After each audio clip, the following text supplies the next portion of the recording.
నూలు నూలులో శతాబ్దాల గౌరవం, పట్టు పరంపరకు ప్రతీక, సంప్రదాయానికి శాశ్వత చిరునామా సఖీ. మీ సినీ జీవితం గురించి మాట్లాడదాము. అసలు ఇండస్ట్రీలోకి మీ ప్రస్థానం ఎలా మొదలైంది? అంటే మీ పిన్ని గారు ఉండటం వలన, లేకపోతే అసలు అదేం సంబంధం లేకుండా చాలా చిన్న ఏజ్ లో మీరు ఎట్లా వచ్చారు? పిన్ని గారు ఆవిడ ఉన్నారు.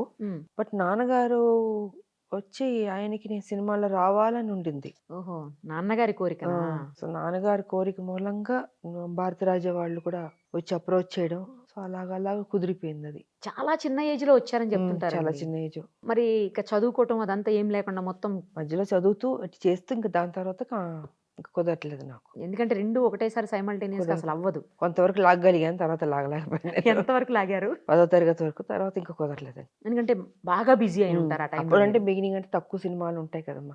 తర్వాత బిగినింగ్ చాలా చిన్న పిల్లని, హీరోల పక్కన కూతురులా ఉండేదాన్ని. మహేశ్వరరావు గారు, రామారావు గారికి సత్యం సిస్టర్ గా ఓహోహో, మెల్లిగా మంచి సినిమాలు రావడం, హీరోయిన్ వెనక్కి తిరిగి చూడకుండాను. 170 వరకు చేశారండి మూవీస్? నేను కొన్ని సినిమాలు లెక్క పెట్టుకోలేదు అనుకున్నాను, 180 పైనే ఉంటుంది.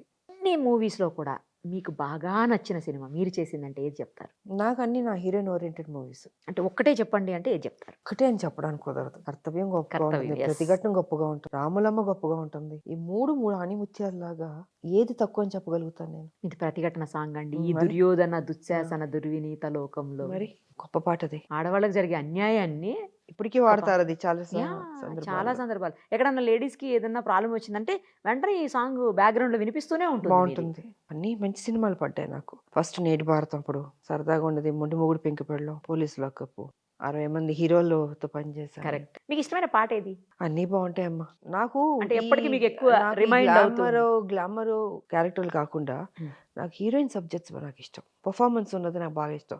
గ్లామర్దే ఉంది, జనరల్ గా అందరూ హీరోయిన్లు చేసేదే. ఇలాంటి గొప్ప పాత్రలు చేయడం అన్నది రేరు. అది రావడం అన్నది కూడా నా అదృష్టం. కర్తవ్యం, ప్రతిఘటన, ఓసే రాములమ్మ. అసలు మంచి గ్లామరస్ పాత్రలో పోషించే టైంలో మీరు టర్న్ తీసుకున్నారు కదా?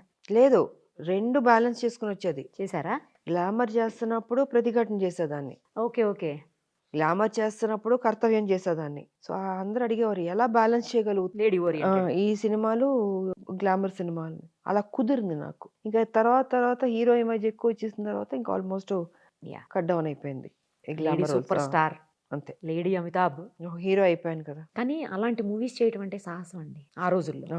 డెఫినెట్ గా అమ్మా. ఇప్పుడు మీకు గ్రాఫిక్స్ అంత ఉంది, అప్పుడు మాకు గ్రాఫిక్స్ లేదు కదా. అప్పుడు గ్రాఫిక్స్ కూడా లేవు, అస్సలు లేదు. అన్ని ఒరిజినల్ గా చేయాల్సింది. Original, no dupe.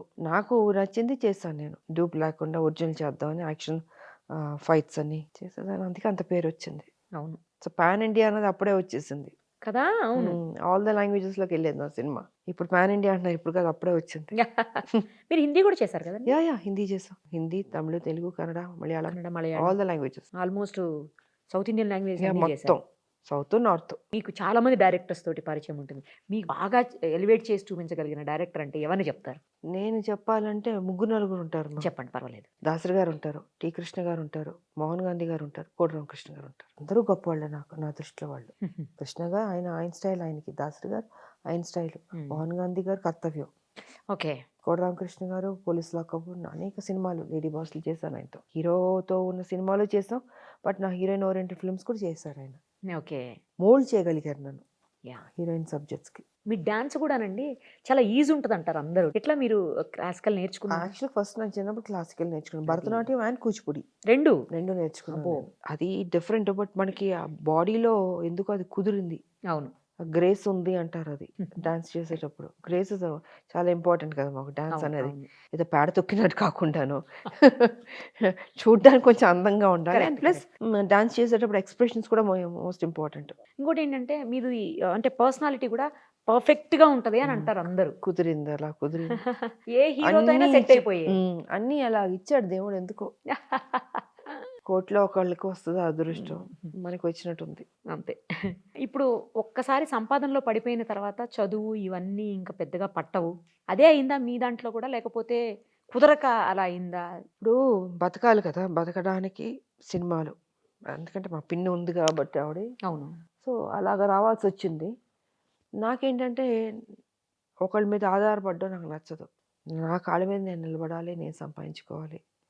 వాళ్ళ దగ్గరికి వెళ్ళి అడగడం అన్నది నాకు నచ్చదు. చిన్నప్పటి నుంచి ఫస్ట్ నుంచి మనం కష్టపడదాం, పని చేద్దాం, 4 డబ్బులు సంపాదిద్దాం, ఉన్న దాంట్లో హ్యాపీగా ఉందాం, నాకు తోచింది సాయం చేద్దాం. సో దీన్ని అలా కంటిన్యూ చేసుకుంటూ నా లైఫ్ని మోల్డ్ చేసుకుంటూ నా పెళ్ళి నేనే చేసుకుంటూ ఇద్దరు చనిపోయారు కదా చిన్న వయసులోనే. ఏ ఏజ్లో చనిపోయారండి ఇద్దరు? 15లో నాన్నగారు పోయారు, 1 year గ్యాప్తోనే మదర్ పోయారు. సో అలా వెళ్ళింది లైఫ్. ఏంటండి వాళ్ళకి ఏమన్నా హెల్త్ ఇష్యూస్? హార్ట్ అటాక్ వచ్చింది నాన్నగారికి, మా మమ్మీకి. నాన్నగారు పోయిన తర్వాత ఈవిడ మంచం ఎక్కింది ఆ బెంగతోటి. బెంగతోటి ఆవిడ వీక్ అయిపోయి. సో ఇద్దరు చనిపోయినప్పుడు నేను లేను, ఇద్దరు చనిపోయినప్పుడు నేను అవుట్డోర్ షూటింగ్లో ఉన్నాను. సో మళ్ళీ అక్కడి నుంచి వెనక్కి వచ్చి బట్ ఒకటి దేవుడు అన్ని నాకు బాగానే చేశాడమ్మా. మంచి అదొక్కటి తప్ప. మంచి హస్బెండ్ ఇచ్చారు. యా, అదైతే హీరోయిన్ కరెక్ట్. గొప్ప స్థాయికి వెళ్ళాను, రాజకీయాల్లో Political గా కూడా తెలంగాణ సాధించాను, అన్నిట్లో సక్సెసే కదా. ఒక పేరెంట్స్ ఇష్యూలో తప్ప. ఒక్క అమ్మ నాన్న తప్ప. మీకు బ్రదర్స్ సిస్టర్స్ ఉన్నారు? ఒక అన్నయ్య ఉన్నారు, ఆయన పోయారు. పిల్లలందరూ ఎక్కడ విదేశాల్లో ఉన్నారు, బట్ ఆయన చనిపోయాడు. ఆయన అంటే ఇక మమ్మీ డాడీ లేనప్పుడు ఇక బ్రదర్ చూసుకున్నారండి మిమ్మల్ని? ఎట్లా? నన్ను ఎవరు చూసుకోలేదు, నన్ను నేనే చూసుకోవాలి. పిన్ని కానీ ఎవ్వరు? ఇప్పుడు ఎవరు పనులు వాళ్ళు ఉంటారు, ఎవరు బిజీలో ఉంటారు. అదే అన్నాను, ఎవరి మీద ఆధారపడ్డం నాకు నచ్చదు అన్నాను. నచ్చదు. అంటే చిన్న ఏజ్ కదా అప్పటికి. చిన్న మీది. ఏజ్ అయినా పెద్ద ఏజ్ అయినా నా మెంటాలిటీ అది. అంత చిన్నప్పుడు అమ్మా నాన్నగారు పోయినప్పుడు ఎట్లా ధైర్యము అవన్నీ దేవుడే ఎట్లా వచ్చాయి నడిపించాడు. మీకు? ఒంటరి జీవితం? కరెక్ట్ టైంకి హస్బెండ్ రావడం లైఫ్లోకి, అన్నీ అలా చకచకా జరిగిపోయింది. పొలిటికల్లో కూడా అంతే కదా, మా వెళ్ళి యుద్ధం చేయడమే కదా, ఒంటరిగా వెళ్ళి అక్కడ పార్లమెంట్లో ఒక్కదాన్నే కదా వెళ్ళి చేశాను. ఎప్పుడైనా నేను ఈ ఫీల్డ్ లోకి వచ్చి అరే చదువుకోలేకపోయాను అనిపిస్తుందా? అట్లేం అనిపించదా? అలాగేం లేదు, లైఫ్ ఇది రాసుంది, అది వెళ్ళాలి, మనం చేయాలి. సినిమాలో అనుకోలేదు, వచ్చింది. రాజకీయాల్లో రావాలని రాసుంది, వచ్చాను. ఫస్ట్ మూవీకి ఎట్లా వచ్చారండి అసలు? ఫస్ట్ మూవీ అంటే మా ఫాదర్కి తెలుసు, అన్ని పరిచయాలు ఉంటాయి కదమ్మా. ఆ మాటల్లో ఎక్కడో మా అమ్మాయి కూడా తీసుకొద్దాం అనుకుంటున్న టైంలో వాళ్ళు చూడడం, ఫోటో సెషన్ చేయడం, ఆ ఫోటోలు స్టూడియోలో ఉండడం. సడన్ గా అటు వెళ్తున్నప్పుడు వాళ్ళు టైర్ పంచర్ అవుతే సరే ఫోటో స్టూడియోలో ఉంది కదా, వాళ్ళు హీరోయిన్లకి ఎతుకుతున్నారు. Okay okay. భారతిరాజ గారు అప్పటికి ఆవిడ ఫోటో స్టూడియోలోకి వెళ్ళి చూస్తే నా ఫోటో చూశారు. ఈ అమ్మాయి ఎవరంటే సో అండ్ సో అమ్మాయి అని అన్నారు. వాళ్ళు రావడం, చూడడం, మేకప్ టెస్ట్ చేయడం, ఓకే చేయడం, వెంటనే అయిపోయింది చక చక. అలాగా వెళ్ళిపోయింది. ఎంత అండి ఫస్ట్ రెమ్యూనరేషన్? 5,000. 5,000లో 3,000 ఇచ్చారు, 2,000 కొట్టారు. తర్వాత ఇవ్వలేదా 2,000? 5,000 నుంచి కోటికి వెళ్ళాను. యా, ₹1,00,00,000 తీసుకున్న ఏకైక హీరోయిన్ గా అప్పట్లో అంతే. హీరోలతోటి ఈక్వల్ గా తీసుకున్నారంట మీరు? అంతే. అప్పుడు టాప్ మోస్ట్ అని ఇండియా టుడేలో అనుకుంటాను ఫ్రంట్ పేజ్లో రాశారు. హైయెస్ట్ రెమ్యునరేషన్స్ ఎవరంటే అమితాబ్, రజనీకాంత్ అండ్ విజయశాంతి. టాలీవుడ్ లో అయితే అసలు ఎవరు లేరంట. లేదు, హైయెస్ట్ యా. భారతదేశంలో అమితాబ్, రజనీకాంత్ అండ్ విజయశాంతి, ఈ ముగ్గురు హైయెస్ట్ పేడ్ ఆర్టిస్టులని రాశారు. అంత పే తీసుకుంటున్నప్పుడు జనరల్ గానే ఎవరైనా అంటే కొంచెం ఎదుగుతున్నారన్నా లేకపోతే ఒక పొజిషన్లోకి వస్తున్నారన్నా జలస్ ఉంటుంది మిగతా వాళ్ళల్లో. అది ఫేస్ చేశారా మీరు? జలస్ ఇప్పుడు నేను సినిమాలో ఉన్నప్పుడు జలస్ ఫీల్ అయ్యే వాళ్ళు ఫీల్ అయ్యారు, రాజకీయాల్లో ఉన్నప్పుడు ఉంటుంది, అది అన్ని రంగాల్లో ఉంటుంది. అది టాలెంట్ ఉన్న వాళ్ళకి అదే శాపం. కరెక్ట్ చెప్పారు. టాలెంట్ లేని వాళ్ళకి లైఫ్ ఈజీగా స్మూత్గా వెళ్ళిపోతుంది. బట్ ఒకటే సక్సెస్ అయ్యాను కాదంటే, కానీ స్మూత్గా వెళ్ళాల్సింది ముళ్ళ బాటలో నడుచుకుంటూ వెళ్ళాను నేను. వాళ్ళు ఏడుస్తున్నారు, మళ్ళీ ఏదో దెబ్బ కొడుతున్నారు అనుకుంటే మనం బతకం, డిప్రెస్ అయిపోతామేమో. అది ఉండకూడదు. అది నేను అదే అంటాను మహిళలకి, మీరు అనుకున్నది సాధించండి. అన్ని చోట్ల ఏడ్చేవాళ్ళు ఏడుస్తారు, తిట్టేవాడు తిడుతుంటారు, కుక్కలు ఎన్నో మురుగుతుంటాయి, అవన్నీ మీరు Exactly పట్టించుకోవద్దు. మీ గోలే ఉంది, ఆ గోల్ని చూసుకోండి, వెళ్ళండి, బోల్డ్గా వెళ్ళండి. డిప్రెషన్లోకి వెళ్ళద్దు. ఎందుకు? ఆడెవడో తిట్టిన దానికి మనం ఎందుకు డిప్రెషన్లోకి వెళ్ళాలి? వాడు డిప్రెషన్లోకి వెళ్ళేటట్టు చేయండి, తెలివితేటలుంటాయి. చిన్నప్పుడు మీతో పాటు చదువుకున్న వాళ్ళు కానీ లేకపోతే మీకు టీచర్స్గా పనిచేసిన వాళ్ళు కానీ ఎవరన్నా మాట్లాడతారండి ఎప్పుడన్నా మీతో? టచ్లో ఉంటారా? ఇంకా లేదమ్మా నాకు. వన్స్ సినిమాలోకి వెళ్ళిపోయిన తర్వాత ఇంకా అన్ని అవుట్డోర్లు వెళ్ళడం, మా పేరెంట్స్ పోవడం, అదే నేను అన్నాను కదా, స్మూత్ లైఫ్గా లేదు, ఎప్పుడు టెన్షన్స్తోనే పరిగెడుతూ ఉండేదాన్ని నా జీవితంలో. ఒక్కదాన్నే కదా, నా అమ్మ నాన్న పోయిన తర్వాత నా లైఫ్ నేనే చూసుకోవాలి. ఆడుతూ పాడుతూ తిరిగే వయసులో టెన్షన్తోనే బతికిపోయాను నా జీవితంలో. కాబట్టి అదేం లేదు. ఇప్పుడు ఇండస్ట్రీలో ఫ్రెండ్స్ ఉన్నారండి ఎవరన్నా? నేను ఎప్పుడు ఫస్ట్ ఏంటంటే సినిమా షూటింగ్ అవుతే ఇంటికి వచ్చేస్తాను, ఇంకెవరితో కలవను నేను. Okay okay. ఈ పాలిటిక్స్లో ఉన్నారా? పాలిటిక్స్లో నాకు ఎవరితో మాట్లాడడం, ఓన్లీ అక్కడ ఏదైనా మీటింగ్ జరుగుతున్నప్పుడు పార్టీ ఆఫీస్లో తప్ప. మీరు వెళ్తే ఏదైనా మ్యారేజెస్కి వెళ్ళడానికి వచ్చిన వాళ్ళు పిలుస్తుంటారు, ఒకవేళ ఎవరికైనా ఏదైనా యాక్సిడెంట్ అయిందో ఆపరేషన్ అయినో అప్పుడన్నీ వెళ్ళి చూస్తాను నేను తప్ప, అంతకు మించి నేను అక్కడికి వెళ్ళను. ఓన్లీ నా జనాలతో లేదంటే పార్టీ ఆఫీసు తప్పితే ఇల్లు, అంతే. ఇంకెక్కడ నేను ఉండను. పెద్దగా బయట కూడా కనిపించరు అసలు. రానమ్మా, పెద్ద రాను. ఎక్కడ? ఫస్ట్ నుంచి ఇంతేనండి? ఫస్ట్ నుంచి అంతే. నాకు నచ్చదు. నా పని, నా ఇల్లు. ఇండస్ట్రీలో అన్నేళ్ళు పనిచేసి కూడా ఫ్రెండ్స్ లేరు అంటే చాలా ఆశ్చర్యంగా అనిపిస్తుంది. ఎందుకో బిగినింగ్ నుంచి అలాగే అలా పెరిగాను. ఉమ్. అదే కంటిన్యూ అయింది నా లైఫ్లో. దాదాపు 13 ఏళ్ల తర్వాత మళ్ళీ మీరు సెకండ్ ఇన్నింగ్ స్టార్ట్ చేశారు. ఉమ్. సర్లేరు నీకెవరితో. అందరి దృష్టిలో ఒక హీరోగా హీరోయిన్గా ఉండిపోయారు. ఆ ఇమేజ్ని అలాగే ఉంచాలి, ఇంకా అసలు వేరే ఇమేజ్ అనేది కల్పించకూడదు, ఇంకా చేయకూడదు అని అనుకున్నారని చెప్పి విన్నాను. అవును. మళ్ళీ తర్వాత ఎందుకు చేయాల్సి వచ్చింది ఆ మూవీ? స్వాతి ముత్యంలో కమల్ హాసన్ ఉద్యోగం కోసం తిరుగుతుంటాడు చూసారా, అవును, అలాగా డైరెక్టర్ ప్రతిరోజు అనిల్ రావిపూడి. అనిల్ రావిపూడి అమ్మ మీరు చేయాలి, మీరు వినండి. నాకు వద్దు మోరో అంటే ఈ ఒక్కసారి వినండి. ఇంతకు ముందు ఒక సినిమాకి వచ్చాడు ఆయన అలాగే. నేను తప్పించుకున్నాను. తర్వాత గ్యాప్ చూశారు. అప్పుడు ఎలక్షన్స్ అన్నీ అయ్యి ఫ్రీగా ఉన్నప్పుడు ఇంకా ఆయన రోజు మా వారికి ఫోన్ చేయడం, సార్ ఒకసారి మేడంని వినమనండి కదా. సో సార్ కూడా విసిగెత్తిపోయింది. విసిగెత్తి ఇంకా ఆయన ఏమన్నా సర్లే వింటానని రండి సార్, నేనేమో మీరే వినండి అన్న. కాదు కదా ఒకసారి కూర్చోమని నేను కూర్చున్నా. బాగుంది, డిగ్నిఫైడ్గా ఉంది రోడ్లు, అండ్ మహేష్ బాబు బ్యానర్ బాగుంది, అన్నీ బాగుంది. సర్లే పోనీలే బాబు ఎన్నిసార్లు అడుగుతున్నాడు కదా అని అప్పుడు ఒప్పుకున్నాను. అలా ఒప్పించాడు మా ఆయన్ని నన్ను. సో అది మరోసారి ప్రేక్షకుల ముందుకు వచ్చి ఆ విజయాన్ని మీతో పాటు మూవీకి, డైరెక్టర్కి అందరికీ ఇచ్చినట్టున్నారు మీరు. అందరూ టీం వర్క్గా అది కలిసి కట్టుగా చేసి మంచి సినిమా. అది మీ క్యారెక్టర్ చాలా బాగుంది, డిగ్నిఫైడ్గా ఉంటుంది. కాకపోతే ఏంటంటే చాలా మంది డిసప్పాయింట్ అయిందంటే ఏదో రాములకు యాక్షన్ సినిమా చేస్తాను చూస్తే ఏంటి మరి ఇలాగా, కొంతమందికి నచ్చలే. ఓకే, వాళ్ళకి ఫైట్లు మీరు ఫైట్ చేయాలని. దాంట్లో కూడా ఒక కొట్టు ఉండొచ్చు కదా, ఓహో ఒక ఫైట్ అనే పెట్టి ఉండొచ్చు కదా కొంతమంది.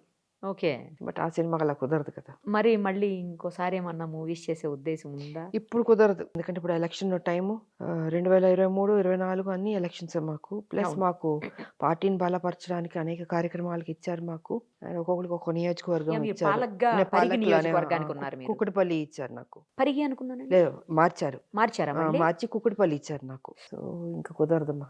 క్యారెక్టర్ డిమాండ్ చేస్తే మీ ఇష్టం, లేకపోతే మీరు ఒక 2 ఏళ్ళ తర్వాత చేద్దాం అంతేనా? ఇంకా అంతకంటే చేయగలిగింది లేదు, పరిస్థితి అలా ఉంది.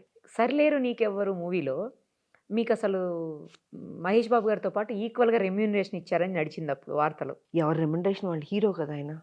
సో ఆయన రెమ్యూనరేషన్ అయినా నా రెమ్యూనరేషన్ తగ్గకుండా పెద్ద రెమ్యూనరేషన్. ఇప్పుడు లేటెస్ట్ గా వస్తున్నటువంటి చిన్న వాళ్ళల్లో మీకు ఇష్టమైన హీరో హీరోయిన్ అంటే వీళ్ళు బాగా చేస్తున్నారు అనిపి చిన్నవాళ్ళ చాలా మంది ఉన్నారు కదమ్మా. అందరు హీరోలు ఆల్మోస్ట్ తెలిసిన హీరోయిన్లు కూడా బాగానే చేస్తున్నారు. అందుకే నేను ఒకళ్ళని స్పెసిఫిక్ గా వీళ్ళు బాగున్నారు వీళ్ళు బాగాలేదని కాదు, అందరూ సమానంగా చూడాలి మనం. అప్పటికి ఇప్పటికి ఏం డిఫరెన్స్ వచ్చింది మ్యామ్ మూవీస్? అప్పటికంటే సబ్జెక్టులు బాగుండేవి, డిఫరెంట్ క్యారెక్టర్స్ ఉండేది. అండ్ 1 year ఆడిన సినిమాలు ఉంటాయి, 2 years ఆడిన సినిమాలు ఉంటాయి. ఇప్పుడు ఏంటంటే 3 రోజులు ఆడితే హిట్ అని అంటే డిఫరెన్స్. బట్ రెమ్యునరేషన్లు ఎక్కువ ఇప్పుడు. అప్పుడు పని ఎక్కువ, డబ్బు తక్కువ. ఓకే ఓకే, ఇప్పుడు పని తక్కువ, డబ్బు ఎక్కువ. యాడ్ల రూపంలో కావచ్చు, సినిమా అంటే పాన్ ఇండియా అంటే వరల్డ్ వైడ్గా వెళ్ళిపోతున్నారు కదా. సో న్యాచురల్గా బడ్జెట్లు పెరిగినాయి, రెమ్యునరేషన్లు పెరిగినాయి. అప్పుడంటే ఎంత రెమ్యునరేషన్ 1 monthలో ఫినిష్ చేయాలి సినిమా అని ఉండేది. ఇప్పుడంటే 1 year డిఫరెంట్గా స్టైల్లోకి వెళ్ళిపోయింది ఇప్పుడు సినిమాలు. లేటెస్ట్గా ఏం మూవీ చూసారు మ్యామ్? చూస్తుంటారా అసలు ఎప్పుడన్నా? రేర్ అది. ఏం చూసారు లాస్ట్ మూవీ? ఏం చూసాను నేను, చిన్న సినిమాలు చూసుంటాను నేను. అవునా? ఓటీటీలో ఏదైనా చూసుండొచ్చు గ్యాప్ దొరికినప్పుడు. చాలా ఉన్నాయి చిన్న సినిమాలు బాగున్నాయి. అవునా? సినీ జీవితంలో బాగా బాధపడ్డ సందర్భం, బాగా సంతోషపడిన సందర్భం 2 చెప్పండి. నాకు ఎప్పుడు బాధపడింది లేదు. సినిమా హిట్ అవుతే వెరీ గుడ్ అంటాను, ఫట్ అయినా కూడా వెరీ గుడ్ అంటాను. అంతేనా? అంతే, కూల్గా తీసుకుని వెళ్ళిపోయేదాన్ని. చాలా వరకు నా సినిమాలు నేను చూడలేదు తెలుసా. ఇప్పుడంటే మీకు టీవీలో, అప్పుడు మాకు టీవీలో ఏమైనా ఉన్నాయి, మాకేం లేవు కదా. మేమన్నా చూడాలంటే థియేటర్కి వెళ్ళి చూడాలి. అది కుదురుతుందా? ఆప్షన్ లేదు. అది కుదురుతుందా? అవ్వదు కదా, జనం చుట్టుముట్టేస్తా. అలా చాలా సినిమాలు ఇప్పుడు చూసుకుంటున్నా నేను. పాత సినిమాలు ఎలా అనిపిస్తుందండి ఈ ఎక్స్పీరియన్స్? ఎప్పుడు నా గ్యాప్ దొరికినప్పుడు నైట్ ఎప్పుడన్నా చూసుకుంటే నా సినిమాస్ ఇలా చేస్తావా, ఈ ఎక్స్ప్రెషన్ ఇలా ఉందా, ఆ ఎక్స్ప్రెషన్ ఇలా ఉందా, అప్పుడు వేసిన కాస్ట్యూమ్స్ అని ఇప్పుడు ఫ్యాషన్ అవుతున్నాయి. అవును, మళ్ళీ కరెక్ట్ అది మీరు అన్నది. ఇది నేను వేసాను కదా అప్పుడు అనుకుంటున్నాను. సో బాగుంటుంది అది సరదాగా. ఒక మర్చిపోలేని సంఘటన చెప్పండి సినీ జీవితంలో, ప్రమాదం ఏదైనా జరిగిన సందర్భంగా. పంచభూతాల నుంచి చాలా సార్లు నేను బయటపడ్డాను కదా. ఆకాశం, నిప్పు, నీరు అన్నీ జీవితంలో. చచ్చిపోయి బతికాను నేను. ఫ్లైట్ యాక్సిడెంట్, ఒకసారి నీళ్ళలో కొట్టుకుపోయాను, ఒక మంటల్లో చిక్కుపోయాను, ఒకసారి ట్రైన్ నుంచి కింద పడిపోయాను. ఇవన్నీ జరిగినాయి, అన్నీ బతికాను. Train accident incident lady boss చేస్తున్న అరకులో క్లైమాక్స్ చేస్తుంటే ఈ కంపార్ట్మెంట్ కి మారాలి నేను ఒరిజినల్ నో డూపు మొత్తం 3 కెమెరాలు పెట్టారు, అటో కెమెరా ఇటో కెమెరా కింద. సో కరెక్ట్ వెళ్తున్న టైంలో ఈ కంపార్ట్మెంట్ నుంచి ఈ కంపార్ట్మెంట్ రావాలి, మధ్యలో టాయిలెట్ ఉంటుంది కదా. అవునవును. సో ఇక్కడి నుంచి ఇక్కడికి వచ్చి అక్కడ ఒకరిని కొట్టి లోపలికి వెళ్ళాలి. ఓకే. పెద్ద డిస్టెన్స్ కొంచెం ఎక్కువ ఉంటుంది, బట్ అయినా ఆ రాడ్లన్నీ ఉంటాయి కాబట్టి పట్టుకుని వెళ్ళొచ్చు. కరెక్ట్ గా సెంటర్కి వచ్చేటప్పటికి స్లిప్ అయిపోయింది, ఆ చెయ్యి స్లిప్ అయిపోయి లాస్ట్ లో పట్టుకున్నాను రాడ్. ట్రైన్ లో రాడ్ ఉంటుంది కదా పెద్దది, అవును. అది కింద పట్టుకుంటే బాడీ ఎగురుతుంది, గాల్లో ఎగురుతుంది. నేనేం బాహుబలిని కాదు, అదే కదా, ఎగురుతున్న సూపర్మ్యాన్ బాడీని సూపర్ మ్యాన్ కాదు, కారు కాదు కదా ఆపడానికి, బ్రేక్ కొట్టడానికి, ట్రైన్ అది ఎలా తెలుస్తుంది. అవును. సో ఆ ట్రైన్ వెళ్ళిపోతూ ఉంది, మిస్ అయింది, కింద పట్టుకున్నాను, బాడీ ఎగురుతుంది, ఎగురుతున్న బాడీని తీసుకొచ్చి ఆ రాడ్కి లాక్ చేసుకుని లోపలికి వెళ్ళాను. రాజు మాస్టర్ ఫైట్ మాస్టర్ భయపడిపోయారు, మరి కాదా అండి, భయపడిపోయి వద్దని సార్, షాట్ వద్దని సార్. ఇంతకీ 3 కెమెరాలు నేను దొరకలే, ప్లస్ ఇది జరిగింది. సో మాస్టర్ అందరూ ఏడుపులు పెడబొబ్బులు. సెకండ్లో అలా అయిపోయి ఉంటే అది చనిపోయేదాన్ని, లోయలో పడిపోయేదాన్ని. రాజు మాస్టర్ వద్దు, క్యాన్సిల్ చేసేద్దాం అన్న. కుదరదు, చేయాల్సిందే. టేక్ 2 చేశారు, షార్ట్ చేస్తారు. షార్ట్ సరిగా రాలేదంటే మళ్ళీ 1 మోర్ చేయమంటాను. ఆ రిస్క్ అయినా కూడా పర్లేదు, కరెక్ట్గా రావాల్సిందే అది. అమ్మో, మంటల్లో చిక్కున్నది ఎప్పుడండి? అది తమిళ సినిమాది, సేలం దగ్గర ఫారెస్ట్ లోది సెట్ ఏదో వేసారు, ఏర్సిన తోటలో. దాంట్లో అంటే మాది లవ్ స్టోరీ, యంగ్ పేరు, హీరో విజయకాంత్. సో హీరోయిన్ ని చంపామంటాడు మా ఫాదరు. తెలిసి నేనేం చేస్తాను, ఆవిడని తప్పించడానికి నేను ఆవిడ పొజిషన్ లోకి వెళ్తాను. ఓకే. సో గుడిసెలాగా వేస్తారు, ఓపెన్ ప్లేస్, హిల్స్, అది మొత్తం వేసిన తోట. వెళ్ళేటప్పటికి అది అంటించారు నిప్పు. సడన్ గా గాలి వచ్చేసింది, గాలి కొట్టింది. గాలి కొట్టేటప్పుడు మొత్తం అంటుకుంది. నన్నేం కట్టేసి ఉంచారు, చీర సిల్క్ సారీ కాలిపోతుంది, జుట్టు కాలిపోతుంది. అప్పుడు హీరో విజయకాంత్ గారు ఆయన అక్కడ కూర్చుని ఆయన వచ్చి, ఎవరు రావట్లే కాపాడడానికి, ఆయన వచ్చి ఒక తన్ని ఎలా కాపాడాడో తెలియదు, మొత్తానికి ఆ కట్లన్నీ తీసి కాపాడాడు. ఏం తగలేదండి దెబ్బలు? జుట్టు కాలిపోయింది, చీర కాలిపోయింది. ఓ లక్కీ అయితే, చాలా అదృష్టం. ఇంకో ఇన్సిడెంట్ ఏదో చెప్పారు, అది ఫ్లైట్. అది ఇప్పుడు చిరంజీవి, నేను, బాలకృష్ణ అందరూ ఉన్నాం కదా పైనుంచి పడి తిరుపతి దగ్గర. అది మూవీస్ సంబంధించి కాదు కదా. సో అన్ని ఇన్సిడెంట్ జీవితంలో అలాగా చాలా జరిగినాయి. ఆ రోజు ఏమైందండి అసలు? మీరు, బాలకృష్ణ గారు, చిరంజీవి గారు ఏం జరిగింది అసలు ఆ రోజు? చెన్నైలో పండగకి వెళ్ళాం, దీపావళి పండగ. ఓకే. అప్పుడు షూటింగ్స్ ఇక్కడ జరుగుతాయి, ఇండస్ట్రీ అక్కడే ఉంది. వచ్చి షిఫ్ట్ కాలేదు. ఎయిర్పోర్ట్ కి వచ్చి చూస్తే మొత్తం ఇండస్ట్రీ అంతా అక్కడే ఉంది. సో అందరూ వచ్చేటప్పటికి ఏంటంటే, నేను దీపావళికి వచ్చాను, బికాస్ కంటిన్యూ షూటింగ్ హైదరాబాద్ లో జరుగుతుంది. సో పండగ కానీ ఇంటికి వద్దామని వెళ్ళాం. పండుగలు అయిపోయింది, ఇంక మళ్ళీ షూటింగ్ కి అందరూ బయలుదేరితో అనుకోకుండా అందరూ ఒకేసారి ఫ్లైట్ లో ఉన్నారు. చిరంజీవి, నేను, బాలకృష్ణ అందరం, మిగతా కోట రామకృష్ణ గారు, బాపు గారు, సుధాకర్ కమెడియన్, ఇంకా చాలా మంది ఉన్నారు. సో అయిన తర్వాత చెన్నై నుంచి 6 o'clock మార్నింగ్ బయలుదేరుతుంది ఫ్లైట్, ఇక్కడ 7కి వస్తుంది. అలాంటిది 6కి బయలుదేరి 7కి వచ్చాము, ఇంకా రావట్లే, దిగట్లే. ఏటో తిప్పుతున్నాడు, బయటికి చూస్తేమో తిరుపతి కొండలా కనపడుతుంది. ఏరోస్టర్స్ వాళ్ళు లోపలికి బయటికి పరిగెడుతున్నారు. ఏం జరుగుతుంది ఎవరికి అర్థం కావట్లేదు. ఇంకా లాస్ట్ ఆల్మోస్ట్ కిందకు వస్తున్న టైంకి క్రాష్ ల్యాండ్ చేయబోతున్నాం అనేసాడు. అంటే పైన పెట్రోల్ కంప్లీట్ అవగొట్టేశాడు, ఖాళీ చేసి మొత్తం ఫ్యూల్ మొత్తం ఖాళీ చేస్తాడు. చేసి వచ్చి కింద పొలాల్లో దింపాడు. లక్కీగా ఏంటంటే పొలాల్లో నీరు పోస్తుంది, అప్పుడే వెట్ ఉంది, గట్లు ఉన్నాయి. ఆ కొట్టడంతో ఇలా డబ డబ డబ డబ డబ డబ అంటే వెళ్ళిపోయింది. చూస్తే పొలాల మధ్యలో ఉన్నాం, తిరుపతిను కాళహస్తికి మధ్యలో 14 కిలోమీటర్ లోపల జరిగింది ఇన్సిడెంట్. సరే వెళ్ళిపోతూ ఆఖరికి బ్రేక్ కొట్టాడు. ఏమైందంటే పెద్ద బండరాయి పొలం మధ్యలో ఉంది. మేము ఫ్రంట్ సీట్లో ఉన్నాం, ఎగ్జిక్యూటివ్ సీట్లు మన. ఇంకొంచెం ఉండుంటే ఫ్రంట్ కూర్చున్న వాళ్ళందరూ లేచిపోయేది. జస్ట్ ఇక్కడ ఆగిఉంది, ఆ రాయికిను ఫ్లైట్కి. ఇప్పుడు బ్రేక్ కొట్టాడు. దిగి రావడానికి కూడా లేదేమో. ఏం దిగి రావడానికి నిచ్చలు లేవు, ఏమీ లేదు అసలు. ఇంకా అక్కడి నుంచి దూకడమే. ఇంకా దూకి బయటికి వెళ్ళి చూస్తే అసలు చూస్తే షూటింగ్ జరుగుతుందా అనుకుంటున్నాం మేము. అందరు షాక్లో ఉన్నారు. ఫ్లైట్ పడిపోవడం ఏంటి, బతకడం ఏంటి, పొలాల్లో పని చేస్తున్న వాళ్ళు ఫ్లైట్లు కిందకు వస్తుంటే వాళ్ళు పరిగెడుతున్నారు వెనక్కి. అది అయిపోయిన తర్వాత ఒక్కొక్కళ్ళు, చిరంజీవి దూకుతున్నాడు, బాలకృష్ణ దూకుతున్నాడు, విజయశాంతి, ఆడ రైతులకి ఆశ్చర్యంగా ఉంటుంది ఏం షూటింగ్ జరుగుతుందని. చాలా అసలు మర్చిపోలేని ఇన్సిడెంట్.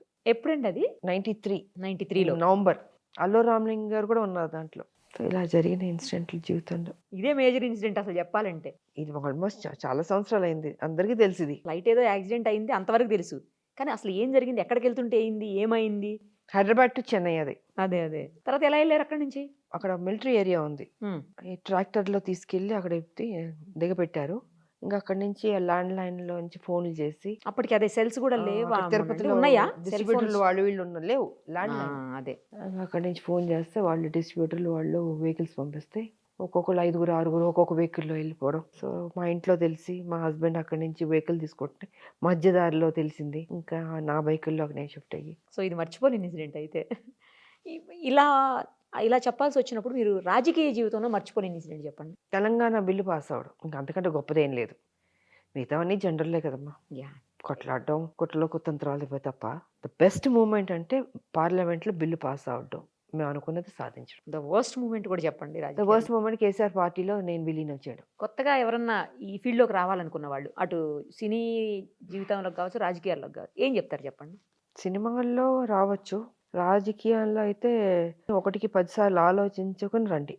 ఎందుకంటే అంత టఫ్గా ఉంటుంది. ముందులా లేదు రాజకీయాలు ఇప్పుడు, అంత భయంకరంగా ఉంటుంది, ఖర్చుతో కూడింది, తట్టుకోగలగాలి, నిలబడగలగాలి. సినీ జీవితం ఓకే, ఎవరైనా డెఫినెట్గా రావచ్చు, 4 డబ్బులు సంపాదించుకోవచ్చు. బట్ టఫ్ అన్నది రాజకీయం అవుతుంది ఇప్పుడు. ముందు రాజకీయాలు వేరు, ఇప్పుడు రాజకీయాలు వేరు. సినీ జీవితం, రాజకీయ జీవితం ఏది ఎక్కువ సంతృప్తినిచ్చింది మీకు? సినిమా సూపర్ స్టార్ మహారాణి. ఇక్కడ ఒక సామాన్య కార్యకర్తగా ఉద్యమాలు అన్నది నాకు నచ్చింది. మనసు పెట్టి పనిచేశాను. టఫ్ అయినా కూడా నాకు నచ్చింది, చేశాను, సాధించాను. సో రెండు ప్రొఫెషన్స్. అంటే అదంటే అది ఎవరికి జవాబుదారి కాదు సినిమా. ఇక్కడ జవాబుదారి ప్రజలకి. మాట్లాడేది ఆలోచించి మాట్లాడాలి, తొందరపడి మాట్లాడలేం. ప్రతిదీ నిరంతరం బుర్రతో పని రాజకీయం. అక్కడ ఏ హ్యాపీ సినిమాలు ఏమి ఉండదు. డైలాగ్ చెప్పామా, సినిమా చేస్తాం, మన పని అంతే. ఎవరికి చెప్పాల్సిన అవసరం లేదు. బట్ బాగుంటుంది ఇది కూడా. ఇది కూడా నచ్చింది. 2 ప్రొఫెషన్స్ నాకు నచ్చినవి. మొత్తానికైతే చాలా టైం ఇచ్చారు మాకు. ఇటు పొలిటికల్, ఇటు సినిమా 2 కూడా చాలా షేర్ చేశారు మాతో మీ ఎక్స్పీరియన్సెస్ అన్ని. థ్యాంక్ యూ సో మచ్ అండి. త్వరలో మిమ్మల్ని పబ్లిక్ సంబంధించినటువంటి ప్రజా ప్రతినిధిగా చూడాలని చెప్పేసి మనస్ఫూర్తిగా I wish you all the very best అండి. Thank you. అసెంబ్లీలో వస్తారో పార్లమెంట్కి వస్తారో నాకు తెలియదు, కానీ ప్రజాప్రతినిధిగా అయితే మాత్రం మిమ్మల్ని చూడాలని కోరుకుంటున్నాను. 100%. అందరితో పాటు, చాలా మందితో పాటు నేను కూడా కోరుకుంటున్నాను. 100%. Thank you.